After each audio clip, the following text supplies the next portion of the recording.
দেবরের আজকে পরীক্ষা।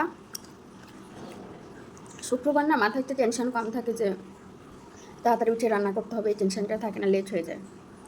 তাড়াহুড়া করে হচ্ছে ওকে গোলা রুটি আর ডিম ভাজি করে দিছি, পরীক্ষা দিয়ে আসবে, আবার 10টা থেকে পরীক্ষা আছে। আর আমরা হচ্ছে ভেজে নিলাম দুটো না 3টা আছে, 3টা মিলে দুজনে খাবো। এখন হচ্ছে মুগ্ধর বাবার করছি যে কতদিন একটু খাওয়াই দাও না, যে মাঝে মাঝে খাওয়াই দিলে কি হয়, দেয় না, হিংসে করে আমার সাথে,